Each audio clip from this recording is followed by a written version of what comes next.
it's normally stories that come with that.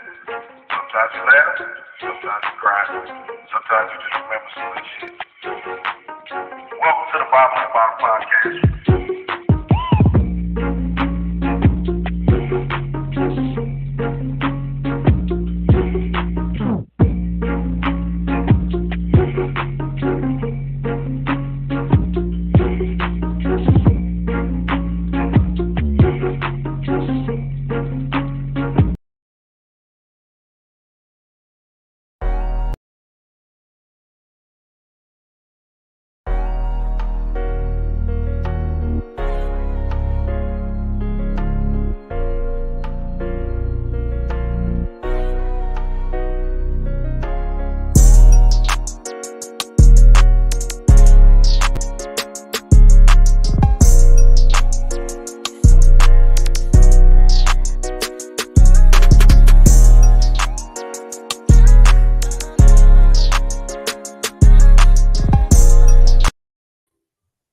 Hey, what's going on, good people? Y'all know what time it is. Well, maybe you don't, because we had a special time, man. We don't always be in the building this early, man. So we just go ahead and get to it. I'm Jay Walker the third.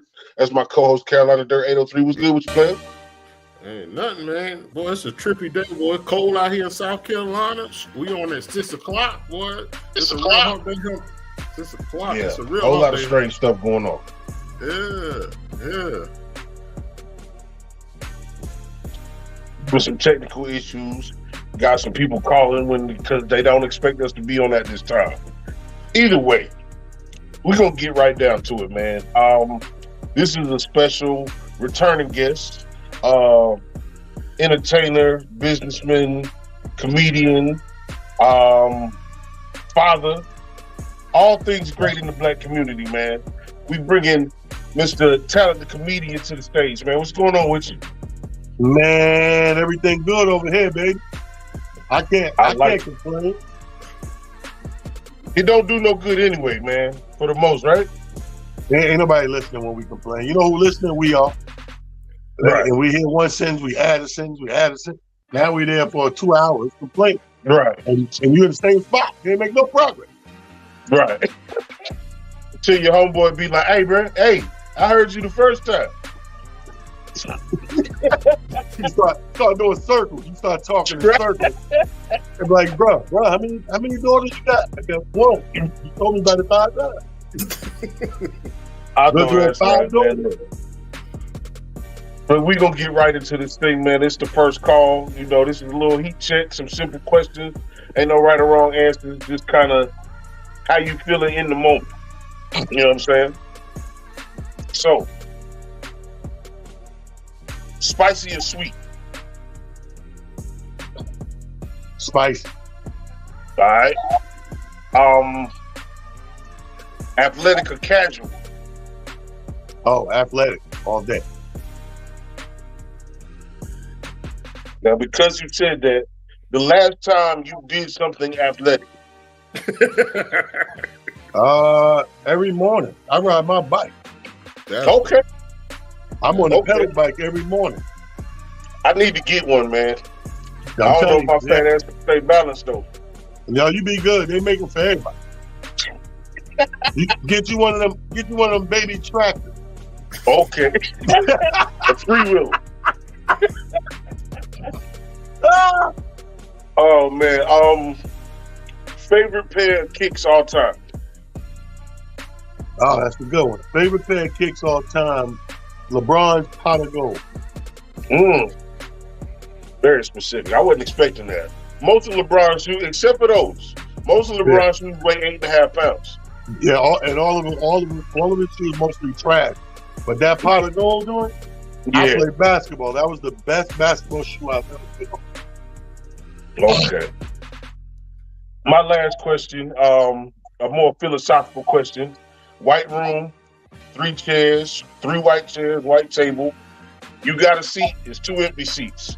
Dead or alive, who would you like to have a conversation with? Wow. 2 empty seats.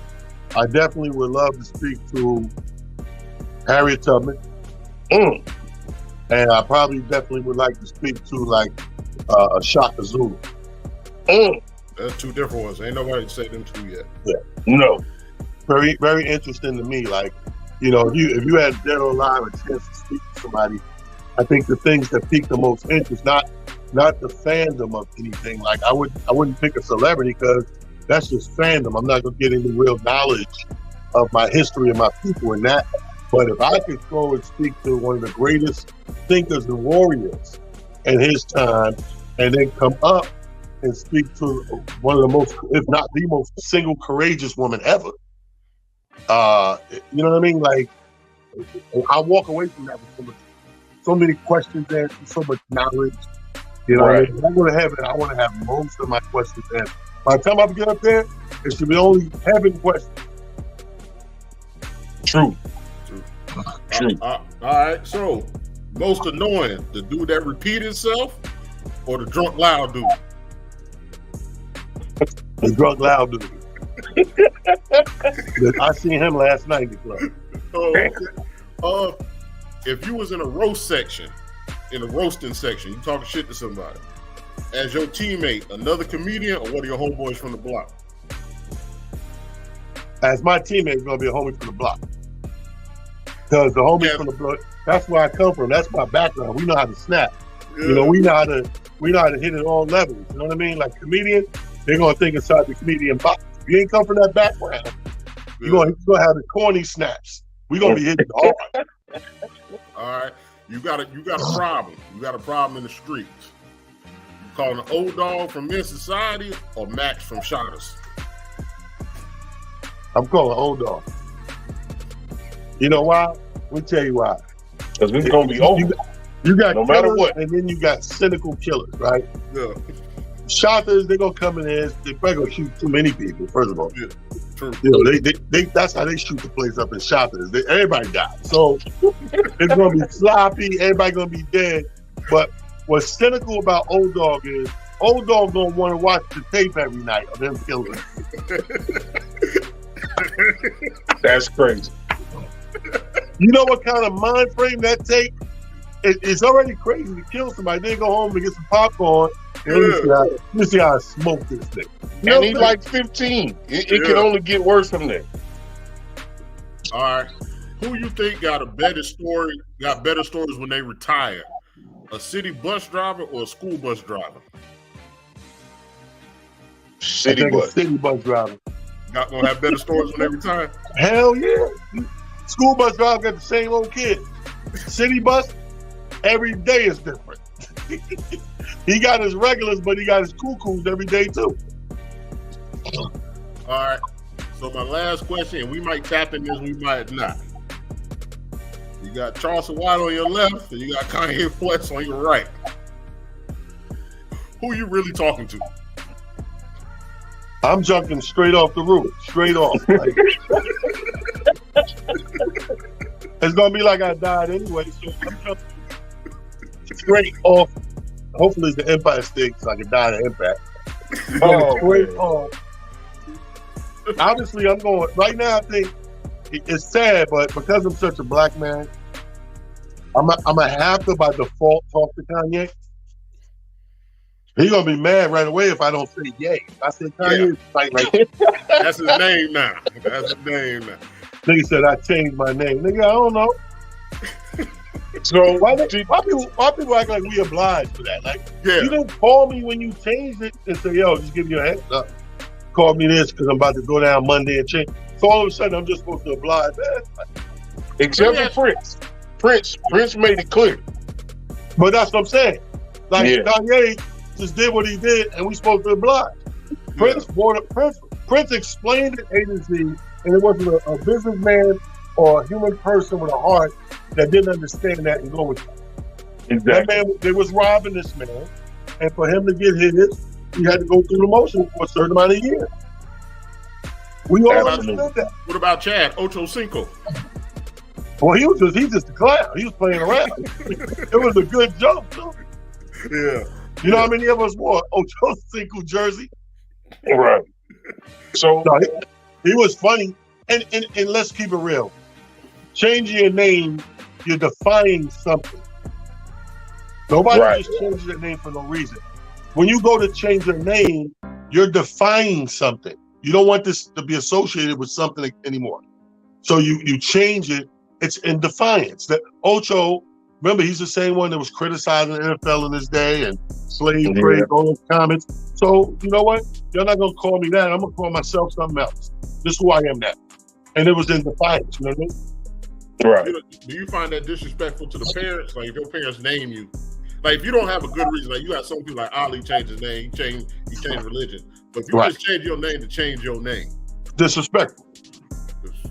It's disrespectful to the parents. Like I look at my anything I do in two things. Your parents, you always think of your parents, your kids, and God. And not necessarily in that order, for everybody's different order, but those are the three things you should, as a person with sane mind and body, should think of before they make certain decisions and stuff like that. I've never gotten a tattoo because I feel like that's disrespecting God. My personal opinion. Right. To each his own, people can do what they want. But my personal opinion, when I meet people with tat, yo, why you never get a tat? Because this is borrowed property and is in God's image. Why would I deface the property? You know what I mean? You're besides the fact to unnecessarily stab and cut myself. Yeah. Right. You light me up with electricity for 47 minutes. Right, exactly. So, you know, broke clock is right 2 times a day, man. How often, like, how far into Kanye were you like, because I waffle. I was like, every now and then, because he got a point. Well, I mean, everybody got a point every now and then. True. Think about the homeless dude. You know, he got a point every now and then. Right. Everybody, that's human right. But it's not so much whether you have a point or not. My problem with Kanye is I can't listen to past the second album. Because the second album, I can relate to you, I can understand you. Whether I agree or disagree, at least I can understand. Now, what's going on now is clearly something popped. And everybody says, oh, well, his mom died. Well, that could have been a trigger. That could have been the beginning. But I think just in my heart of hearts that clearly something popped because he was forced into a lifestyle that probably it wasn't him. A lot of entertainers, I can speak on this from the inside, right? A lot of entertainers, to have what they have and to go up the ranks they got to go up to achieve these things, they have to be somebody that they're really not. Because this is what the game wants. You have to play the game a certain amount or whatever. That's why when you ever see talent, the one thing I can hang my hat on is everything is self-made. I didn't need nobody for nothing. I learned how to do everything I needed. And I started my own companies, did my own thing. I didn't need nobody for that. Most people want to do it within the system. So like any other system, systems are usually rigged by the people who created the system. Think about what I just said. Systems are usually rigged by the people who made the system. I don't care if you're playing Uno. There's a rule book come with the box of Uno. Don't know about that shit. You buy comes with instructions. So tell me who has the most knowledge at that point when you start to play that game? Milton Bradley, Hasbro, whoever made the game. Whoever made the game. Made the game. Now, that's not to get too deep. That's like government stuff. And what the government does every few years is when times change and things are not going the way they want them to go and times rapidly changing on them, they go in and they rewrite the stuff. They change it as they see fit as they go. So when you talk about Kanye, I watched a video recently, and now it's becoming clear because I toned them out for a while. So I would hear Kanye say, I don't even want to see it, bro. Because why would I want to rush into something to be mad at another black man on purpose? I'm like, I'm good. You said some crazy stuff, I'm good. But I recently looked at something, listen. And what I probably would have picked up a while ago had I seen it is, I'm a talker for a living. I make a living talking. Now, what I do know what things look like is, if a man gives a speech, I can tell you right away if that speech was written, is being read, is memorized, or is quoted from something you read or heard before. Pay attention to this when you talk to people. This is a comedian jewel I'm gonna give you from the work of talking. we can tell real good comedians because we do it every day, all day. I can tell if someone is talking, but not from their own heart and mind. Right. That they've seen this or read this somewhere before. You talk different when you parlay that than when you come off the cuff. Absolutely. You understand what I'm saying? Like, apply that to anything clerical in life. Apply that to you walking in off the street into an important building, job interview, bank, but you got to speak to somebody important about something important. You change your vernacular, your cadence, the way you present it verbally is changed. It's Right. not doing the way you was in the front of the building Hell no. because you're regurgitating something you have learned, read, or heard before. So I'm seeing this in Kanye as of recent. You put this joint out real quick. I'm seeing this in Kanye as of recent. This last interview I've seen, I can tell he's talking very slow and methodic because he's trying to correctly pull up whatever that thing is to make that point. It's even scary. Yeah. Because all the crazy dude needs, and I'm not calling him crazy, but whoever he's fucking with, all the crazy dude needs is financing and backing. And Kanye got it. He got plenty. He got plenty. Yeah, I've been ever since he kind of manic now at this point. Right. You know what I'm saying? Super cool, super smooth to they don't have the answers.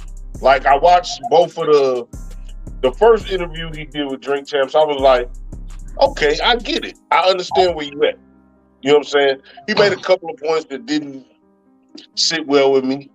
But that's okay. But he was pretty even through the entire interview. Right. This last one, because he was just railing. Like on speedball. Because So it's different now. The game is different for him now. He's not. Look at the documentary, which was beautiful, by the way. the Netflix one? The Kanye documentary.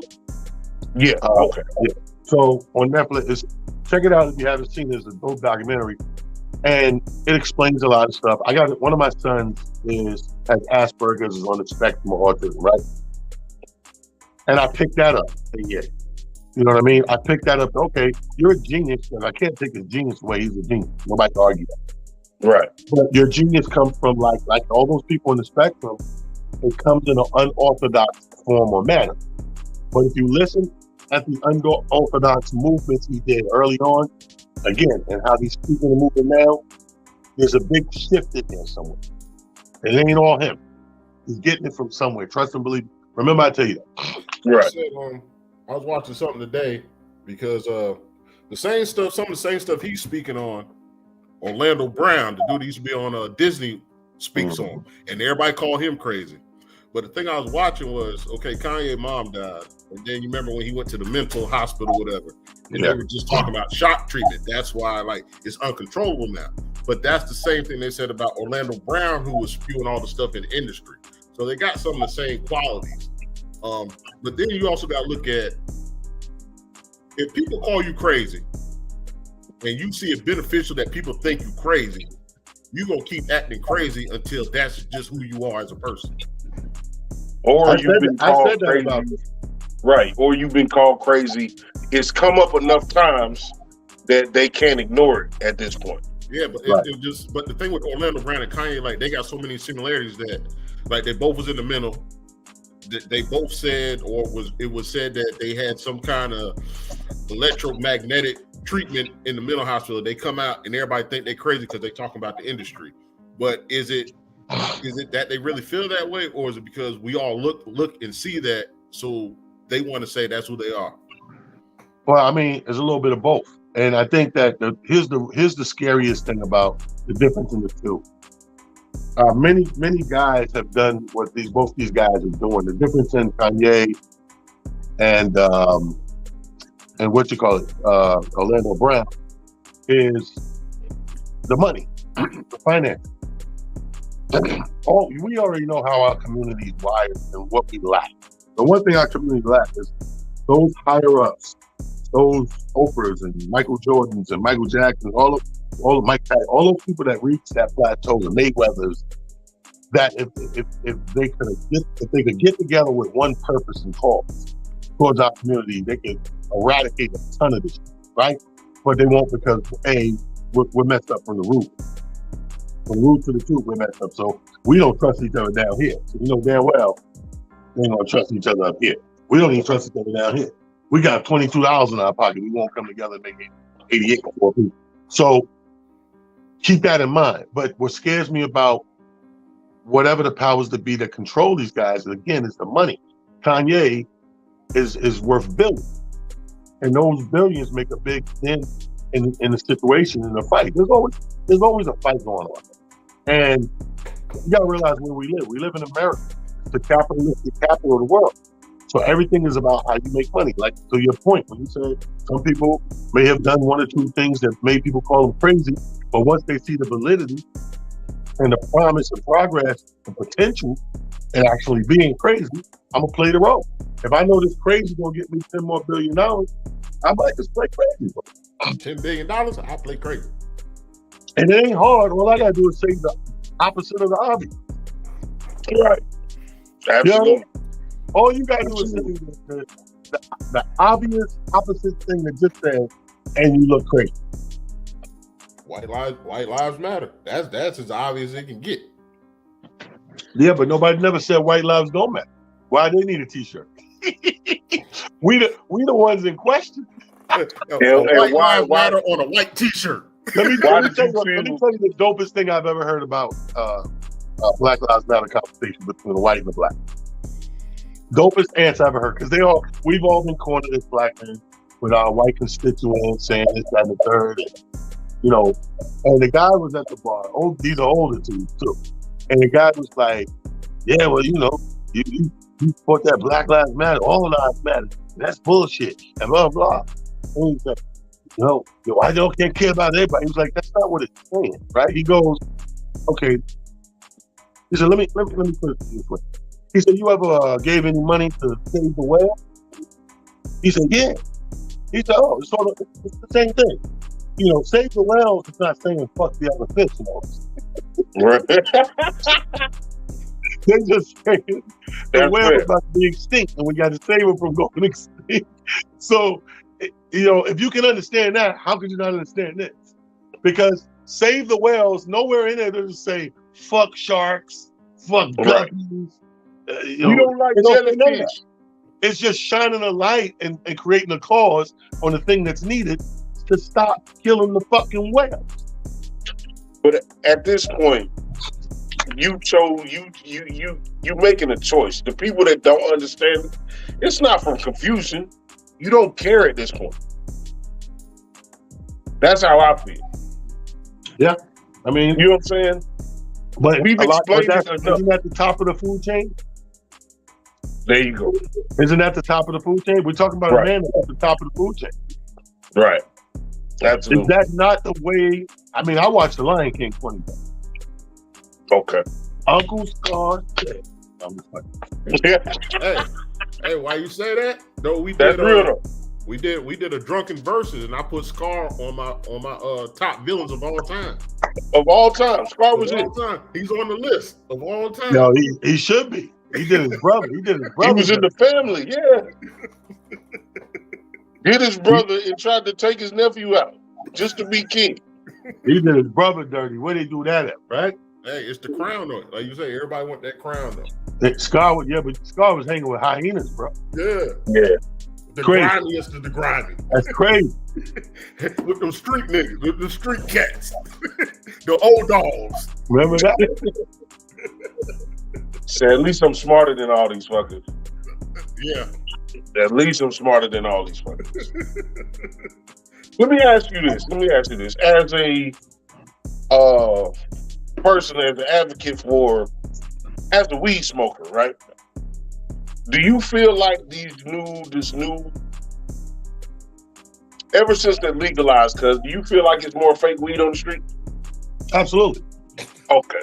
I've seen somebody did a viral videos out the past couple of days where somebody said put it in water, put your bud in water and squeeze it. And there's all types of stuff coming off the joint. And he's like, if this is just a plant, like what is this? Like almost like chemical stuff that actually comes off it in water. You know what I mean? So that's a little crazy to me. But you knew they was going to do that. You know, that's what the government's all about is regulation. Right. You know, regulation makes them to variate and make the weed what they want it to be. They all still use the cool names. Right. And it's still gonna call it skunk, but it's gonna really be kitten. Right. Pepe Le Pew type shit. And That's what. Hey, look. At this point, I want some reefer. Stop selling me the cryptocurrency and all that other shit. I want some reefer, man. I don't blame you, bro. That's why the better thing to do, I'll be honest with you these days, edibles, man. Right. Go edible. You're doing yourself a double service because you're stopping the intake of the smoke inhalation. But more importantly, the components that they put in there, they use the right components, boy. Best sleep ever, tell you that. So all right. So what's your best story on being an edible? Because everybody got their story of, man, I don't know if I want to do this shit ever again. But I'm a smoker because edible did me dirty. Yo, I thought I did. One joint I tell on stage about, I got 5 pit bulls in this house. And I thought I had time to eat the edible, walk the dog, be on the couch. Shit kicked in so fast, I never got up off the couch in the first place. So when the dog came in that motherfucker to work, you couldn't tell me this wasn't a pack of wolves in my fucking living room. I'm calling people. I'm like, yo, it's like, what the fuck? Yo, somebody get over here. They're like, what? I'm like, it's 5 of them. My nigga was like, you got 5 dogs. I was like, I thought about it. Look, I came into focus. My motherfucking dog. Okay. And another time, I ate my. I apparently got up, went into my kitchen, ate my food, closed the microwave door back. Maybe an hour or two later, got up to go eat this food. And like, I just see the plate, the shit is eaten. Yo, you can't tell. I'm like, somebody came in the fucking house. Somebody gonna come in your house, make a plate. They ain't take nothing. Just make a plate, eat. Just make a plate and eat it. And get through all the dogs. I was like, yo, you be so space cadet. I was like, but I won't trade it in because the sleep. Like, I've never, ever had a problem and didn't have I can be 4 hours, it can be 8 hours. No matter. You wake up feeling the same, like this wonderful sleep. So I might have to try it that way because trying it for the purposes of being high, you got to be able to turn that motherfucker off, and I don't give a shit. You smoke a joint, the cops roll up on you, you can shake that bitch off. I'm sober, I'm good. What you need? But on the edible, he coming back like Speed Racer, cuz. I got a whole boy. Well, it's happened to me too, but I'm a big dude, so it take a while to kick in. So I'm on the just like liquor, man. That shit ain't hitting. So you just take some more, and then you realize when that shit hit in, it's too late. So it's too late. You got too much in you now. I can't do that. Yo, that's great. I'm telling you though, once you learn, you don't go crazy. Here's the thing about the edibles. I don't want people to think just go and get all these different edibles because you don't know who's doing what. You find the person that's making the joints the way you like them. In my case, I got a cousin. I do half a cookie, bro. I always wait till I'm finished working.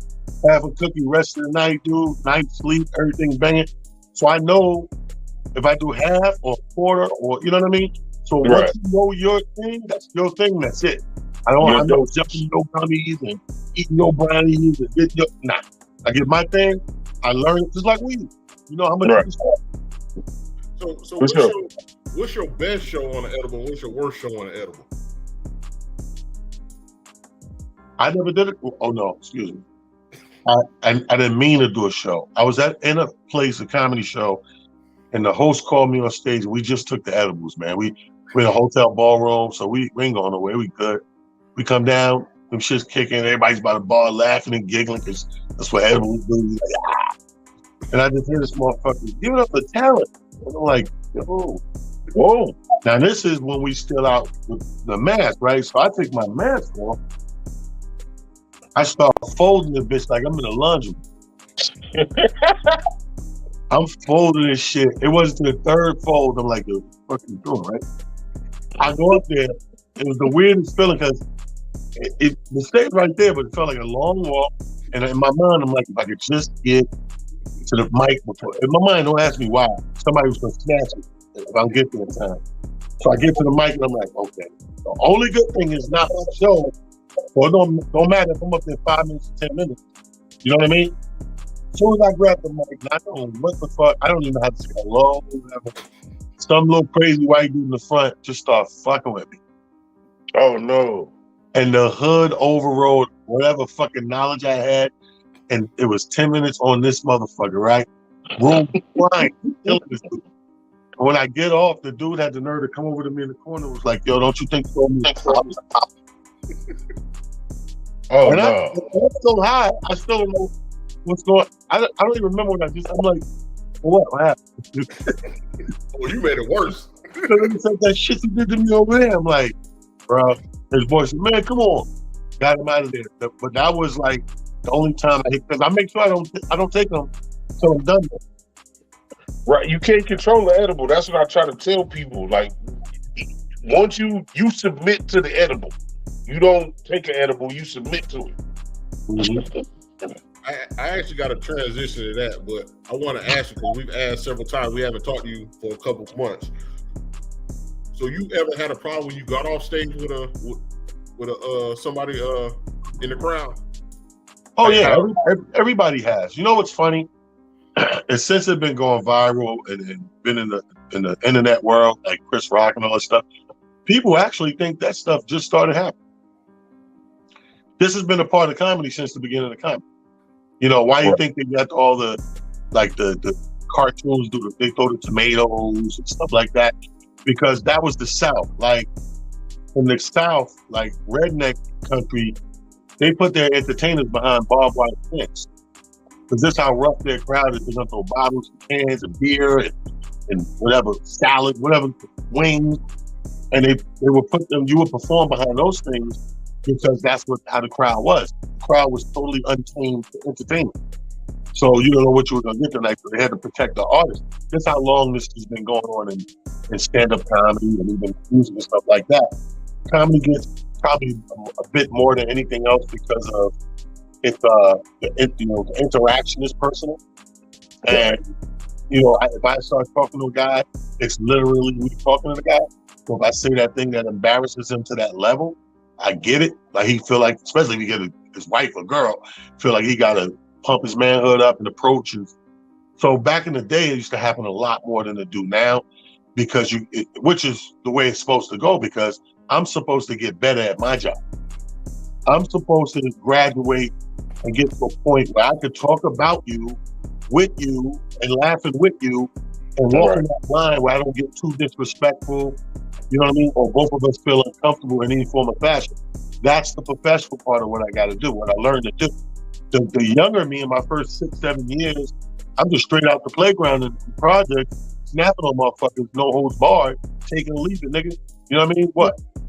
But then you have to realize, what is professionalism to you, Calvin? Right. Will I ever come back to here? Yeah, will I ever get this booking? With that, doing that very same thing, but with that guy, the so-called victim, on my side, having a good time with me. But I also think that's also because you've been in the game for a while. Like the crowd won't react. Like you go bad on somebody in the crowd, they won't react as if I'm in the game for 2 years. Like we've been to the Comedy House in Columbia. Every time we go, the comedian always get me. I think Duval got me, and somebody else got me that we went to go see. And of all these people, I'm thinking in my mind, damn, of all these people, you gonna pick me? Because you the biggest, blackest, closest to the stage. That wasn't added into one of my stories. That part wasn't added into my story. I'm just saying. But I felt that because I seen Duval on TV, so I really didn't take it personal because I already seen what he gonna do. Like I already know what he gonna do. And then, and you probably did it, like somebody looking in the crowd, like you not getting the reaction that you want out of him. So I'm the type of person, I'm just gonna look at you. I don't want to laugh too hard, or I don't want to laugh too loud. So I'm just looking at you because I don't want you to bring me out, but really be staring at you is what's bringing me out. And that's what happened to me. But I didn't take it personal because it was Duval and then somebody else we went to go see, and I didn't take it personal. But I think other people would have took it personal if they never saw them in the past before that day. Right. I mean, like It's a comedy show, man. there's no such thing. There's only one professional in the room, and that's the guy on stage. There's no such thing as a professional audience, so it's potluck. You're getting a little bit of everything out there, and if you're smart, here's what you do: is like when I'm at a show and I'm rocking. And the last time this happened was like months ago in Philly. I'm at the Punchline, the place is sold out, and I'm on fire. I'm only like about 6-7 minutes into my 30-minute set, but I'm on fire from the gate. And I can see out my periphery. To the right, there's a white, like lesbian couple of young ladies sitting there, and you can tell the first 5 minutes, they almost, sometimes people's face look like they almost don't want you to do this. Almost like they use their powers to slow this shit down. Right. Quiet this man. So I see this stuff. And I'm like, okay, boom, I just keep going. So by the next, after I see it, maybe the second thing I say after that, I see them heel over, like bust out laughing, like boom, boom, boom. And I immediately turn to them because I'm not going to turn to you just because I see it. I'm going to do it after the fact. I see them gut busting, then I turn over and say, see, it's a funny show. You finally laugh, you're having a good time, right? And then I go and test the funny and say some inappropriate shit right behind that, just to make sure I got them they all in. And the fact that they laughed at the next inappropriate thing I said is like, I got them. And now I feel good because that's progress. If I recognize in the room a group's not laughing or paying attention in 10 minutes into my shit, they're quiet like church mice and paying attention, I'm winning. I always wanted to ask, do your partners from the block find you as funny as your fans? Oh, absolutely. Because that's where I come from. I'm the funny guy on the block. Here's the thing, though. It's like your profession at that point. Like, you ragged on me. Like, I just always find, like, the buddy that's on the block, that's your partner, he's funny, but he's not funny on stage. You funny on stage and in the street, so they still... Well, that's the lottery ticket thing. Everybody can't present that. You need that, though. That's, you know what that is, bro? Y'all ever watch John Wick? Yeah. So remember John Wick, he called himself not being a killer no more. And until he did that with the puppy, with the dog. Yeah, don't kill no man's dog. What John Wick do? John took that sledgehammer and broke the concrete open where all the guns and everything is. That's where the street comes. That's the street. You break that concrete when you need it, and you go into the street. Like I said, the time with the edible. Yeah. My street snapping kicked in when the guy just said one thing. That kicked in, overrode my highness enough to buy time so people don't know I'm fucked up on stage and get off. And people think I did good. To me, I'm paranoid and shit. But that's my John Wick. Break the case. In case of emergency, bust this concrete open. Don't kill my dog, son. Yeah, don't kill my dog. Don't kill my dog, man. Don't kill my dog. Hey, I wanted to ask you also, and I was watching. I went on my Heavy D rabbit hole, and what song was it? Nothing But Love. Nothing But Love. You was in there with the baggy suit. It was the biggest song he had, man. I never forget. The man had $1 million budget on the video. How did you? And y'all used it. Yeah, y'all used it. Well, he used it. He had all the supermodels and shout out to my man. Brett Ratner was the director. Yeah. He went on to do the Rush Hours and all that. But yeah, that was. Let me tell you how dope Heavy is. God bless it. Me and Chris already knew each other from the comedy scene. And what did I run into Heavy? Oh. So Heavy's, I guess they had been down there shooting a day already, and they had like another day group. And Hev had, we all from the same town. So somebody working with him had my phone number. And he was like, yo, which one of y'all got town number? And he called from that person's phone. And my man Joe was like, yo, Hev want to talk. And Hev gets on the phone. He's like, yo, what up, G? I'm like, no. He said, what you doing? I'm like, I don't know, I'm just chilling. He's like, yo, come down to the video shoot. I'm shooting my song, my video. Blah, blah, blah. He said, your boy down here. I'm like, oh, he said, Chris Tucker. I was like, oh, okay. I said, well, what am I doing? Like, because I've got acting chops. So I'm like waiting for the script or the whatever. He's like, nah, you just come down here, man. You know, we're gonna make this shit pop or whateve. And I get down there, and me and Chris, oh shit, what up? You know, we catching up. And Hev just gives us a premise and let us go. He's like, listen, all these supermarkets, my mouth is on the floor. I see the Noxema girl and everything. I'm like, yo. So he's like, just look at it like, you know, I'm that fly dude, I'm the hipster, whatever, and all these fly top models, whatever. And y'all hating on me, you know, y'all too old, too pimp dudes hating on me because I got the game sold up with the women. So me and Chris go over there. First of all, we go to the wardrobe, you know, all this crazy ass shit we put on. this black exploitation outfit. We come back out there and we need some names, man. We gotta make this thing look real. And he's like, I'm Skeeter. I was like, well, who am I? He said, you didn't look at the money, you bankroll. So, bankroll. Okay. So when you look at the video, boy, that's how Ham comes in. He's like, bankrolling Skeeter. Yeah. You know what I'm saying? And then the whole thing kicks off from there. That was an amazing video, man. I think I did a few 6 or 7 rap videos, but that was the craziest shoot, right? Because you're not lying. Like, he literally had 30, 40 of the most beautiful women in the world at the time. And I feel like that's the disadvantage that these kids grow up under. You know what I'm saying? You can go to Instagram and you can see 2,000. As long as you can scroll, you can see beautiful women. You know what I'm saying?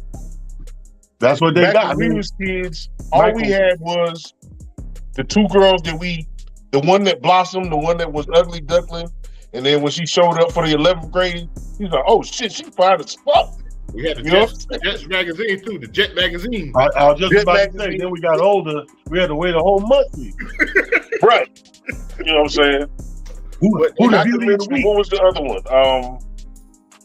What was the black nudie mag? Oh, you got a Blacktail magazine. Blacktail. Blacktail. It was another joint. But I will say there was one more. It was one more. But Jet did. You know what I'm saying? We could only see beautiful women in music videos or, you know what I'm saying, like that. Now you can throw a quarter at them bitches all night long. Yeah. And that quarter gonna bounce back or something fake though. But I was gonna say the Jet magazine also, they gave every shade of black woman credit. Yeah, that was the beauty of the week. They call that joint. Yeah. And you know, if you rip that out, the magazine every month, you was the pervert. Yeah. If you deface the property of that magazine so you can have that picture of this woman that you did not know for real, you the pervert. But what was so dope about that was those women were so regular. This is Nancy Jefferson. She's a first-year med student at Howard University. These girls on Instagram, they regular too. Don't let them fool you. They just got better makeup. They know how. These girls today are buying the Planet of the Apes makeup packages where they can make themselves a whole different chick. Right. I seen 2 of them shits today. I said this is why it was a reason why I was always attracted to natural beauty and didn't like makeup. Because makeup is false advertising. It's a facade. It's not real. Go on Instagram and see how these girls look with no makeup versus when they make. That's criminal charges. They should be brought up on criminal charges.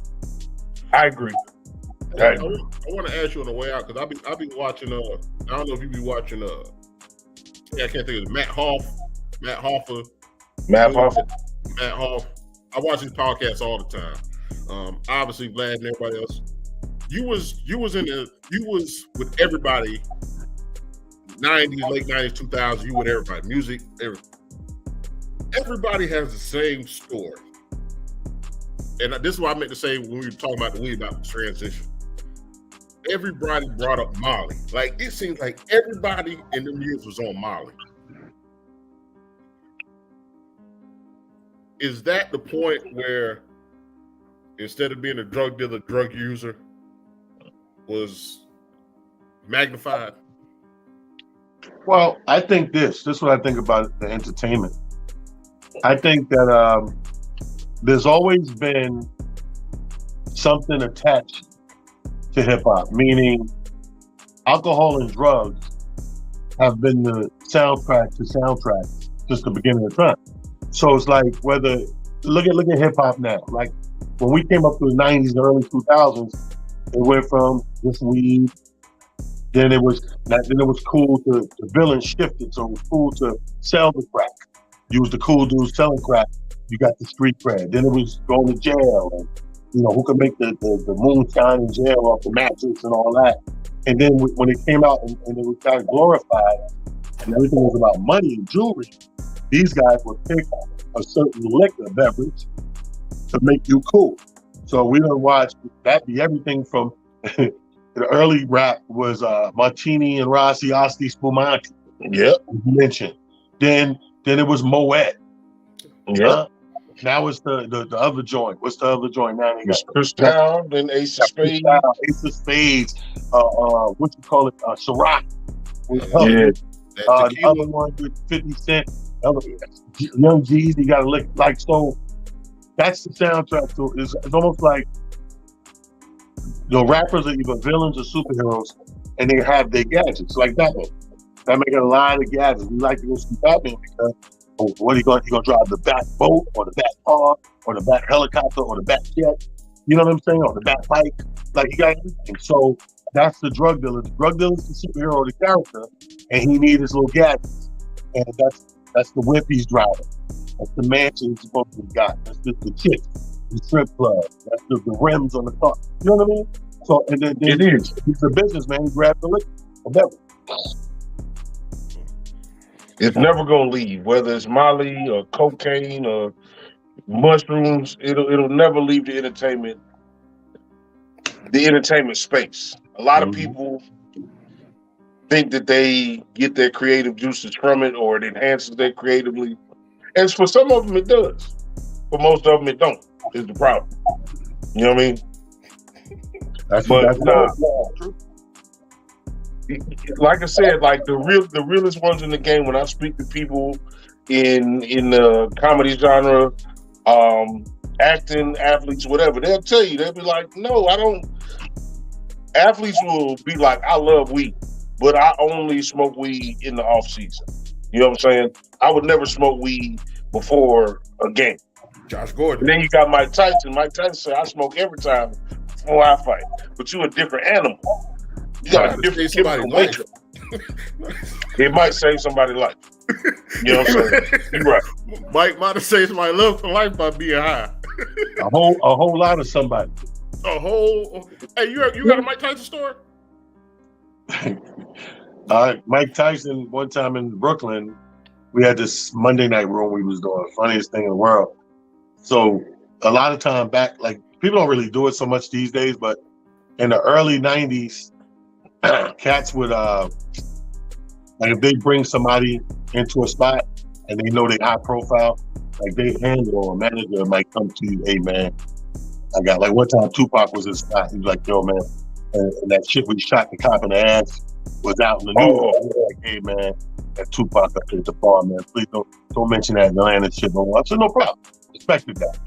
Right. So they would do that a lot of times. So sure enough, his dude didn't say it, but I already knew because Mike was, had bit Holyfield's ear. It was right after.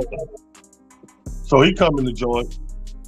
I see him. I just shout him out, "Oh Mike, blah blah blah." Keep it moving. Don't want no trouble. And this crazy dude wasn't even part of the show. He just wanted to guest star. I gave him 5 minutes. This motherfucker just goes right up there. Now all the professionals ain't fucking with Mike. This dude go up there, "Yeah, what's up? Oh, Mike Tyson, I'm surprised you're in here. I'm surprised you like this food after you bit that nigga ear off." Yeah. So Mike kept us cool. Nobody at the table moved, but nobody in the room laughed. Everybody just like, "Oh, thank you. Yeah, players." That's what the name of the magazine. Blacktail and Players. Yeah. Oh man.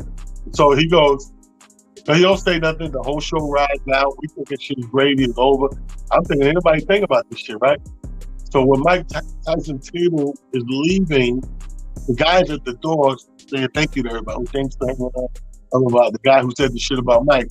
So he went to get an autograph. He leaned in, the entourage was moving, he leaned in. "Hey, did you sign this?" All you seen was the dude go down to the floor, right? Nothing else. Hit a corner with this tight little body shot, right? This little skinny nigga was in the fetal When everybody cleared, I said, yo, what the fuck? He got Mike knocked me out.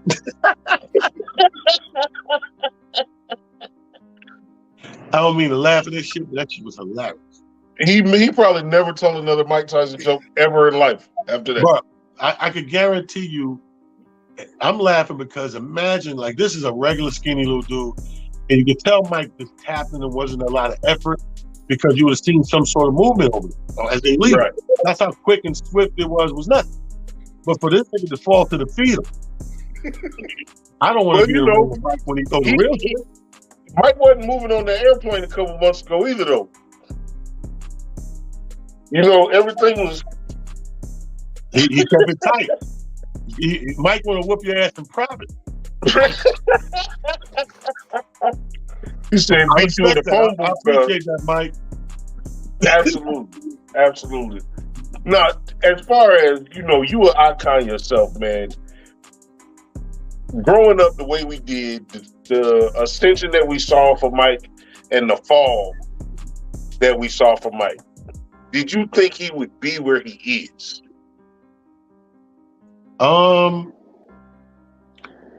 Yeah. I never thought that Mike would be rock bottom.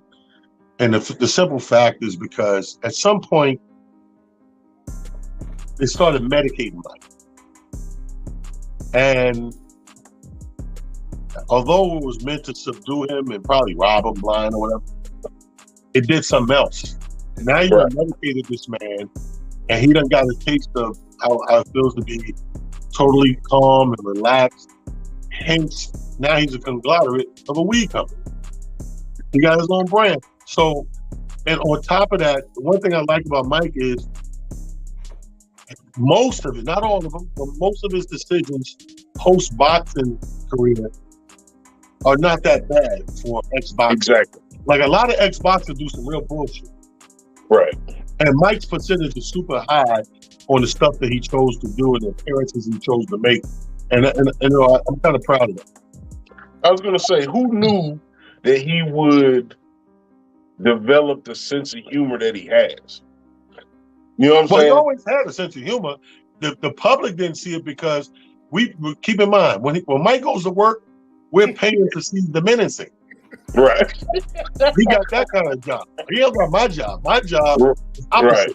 He got the job that if Mike came in there smiling and dancing around, he wouldn't have the following that he has now. Mike has a following for being one of the most affluential, scariest dudes in the ring. Come on, let's keep it real. After Mike was about 20 fights in, and everybody knew his name was out there and all that, and we started tuning in, it got to a point we wasn't tuning in to see the whole fight. We wanted to see the dude face in the beginning. And we go like this. They look at each other and go, yep, he's scared, Mike. Like that. Right. All right. This is my last question. So you heard, I knew you heard the Mike Tyson and the Lock story with Eve, right? So you heard the Fat Joe story with Remy Ma and Mike, right? No. Oh, he wanted Remy. He offered cars for Remy. Yeah, look that up. He offered cars for Remy. If you got a homegirl and Mike come to you. Now the Lock said, Jada stopped. He was like, hey man, we might have to shank this nigga. Said we can just band together. Talking about we gonna push Sheik in. We're gonna push Sheik in the mic, let him get knocked out. But if you got a homegirl, this is all joke. If you got a homegirl, Mike in his prime be like, I want her. What's your option? Oh, I mean, like I'm gonna beat you up, I want, or I'm gonna pay. It's Mike. You don't know how he gonna come to you. You don't know his energy. Well, okay, so let's say Mike is kind of semi-polite. Mike, he come over, hey, Colin, hey, no disrespect, man, like here's a briefcase of $1 million. I want to fuck her. I'm gonna be like, all right, Mike, I respect that.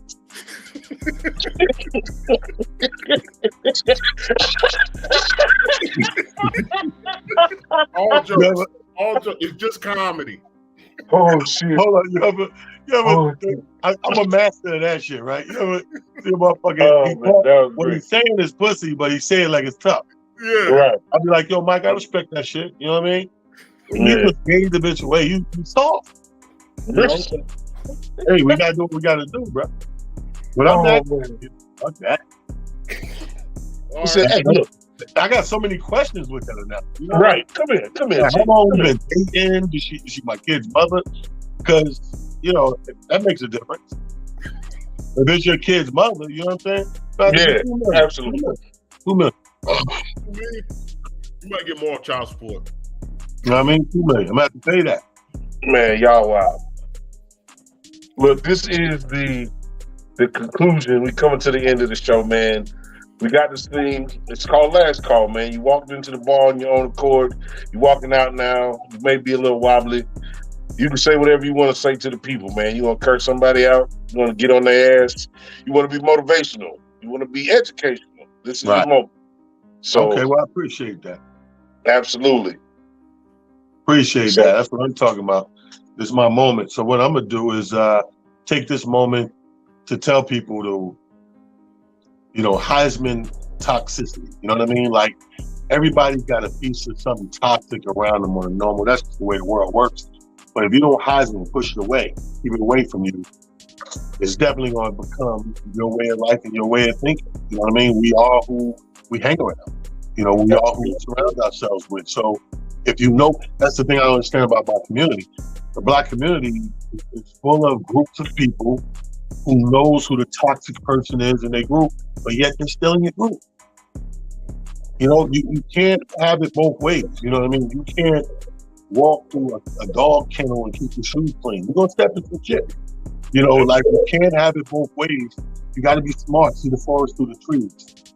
You know what I mean? And I say that in the midst of time where we got a lot of people fighting for our attention, man. Right. Way more than normal. And that should tell you something. That should tell you how great the thing is at risk right now when everyone is fighting for our attention. I mean, everyone. Politics, religion, entertainment, from every form of fashion of music, art, everything. From SOS and Morse code, people are fighting for your attention. You know what I mean? We got one little pandemic and everybody on Instagram has a show on Instagram. You're right. How is that possible? If we are all talking, I guarantee you nobody listening.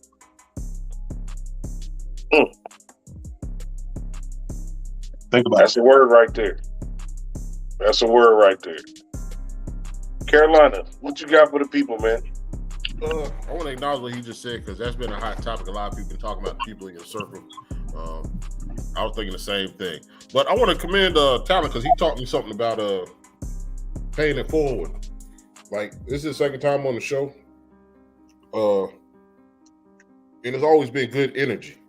You got a lot of people in the industry, whether it's movies, music, corporations, that don't want to help somebody create something. They're not asking for money. They're not asking for sponsorship. They just asking for you to be you. And he showed a lot about paying it forward. Being on this podcast, we've had many different people, many different aspects. We always tell people, hey, if you know anybody, bring them on the show. We're gonna give everybody a chance to speak their truth. Now, after that, that's up to you. But we actually give people a chance. And I want to say thank you to Talent. He's given us 2 chances. I want to thank you to his son. He gave us a chance. I just want to thank everybody. I always say network is a superpower. You got a network, man. If you ain't got finances, you got a network. You can have all the finances in the world, which we talk about Kanye. But you still got a network, man. You still got to find solutions. You got to figure out your problems and find solutions. And the best way to do that is network. Like, you ain't gonna have all the answers. But I just want to say thank you to Talent. So like I said, paying it forward, teaching me something, and we always gonna give somebody else a chance because he's giving us a chance. Absolutely. Yeah, man, look, I'm going to keep it short, man. We appreciate your talent in a way that, you know, we can never really repay, man. You don't owe us, you don't know us, and you step out here off the strength of what I feel is your love of your people, man. You represent yourself in a way that shows your love of your people and of your culture. And as much as you are a hilarious, funny dude, you are that much more intelligent and educated, man, and that's the thing that I like to see. So I always say this: love the ones who love you back. We appreciate y'all tuning in. Whether you tune in live or you're gonna tune in later, hit the like, share, subscribe. And when talent come to your town, make sure you reach out, man. It'll be good. It'll be a good time. I promise you that. Guaranteed. Edibles for everybody. I'm lying. Except for me, because that shit do me bad. Let me smoke mine, man. I'm telling you. Yeah, We gonna leave here See y'all somehow. later, man. Salute. Appreciate it, man. Well, this is the Bottom of the Bottle Show, man. That was Talent Harris, Jay Walking the Third, Carolina Dirt 803. We appreciate y'all, man. Till the next time, which is in about an hour or so. We'll holler at y'all.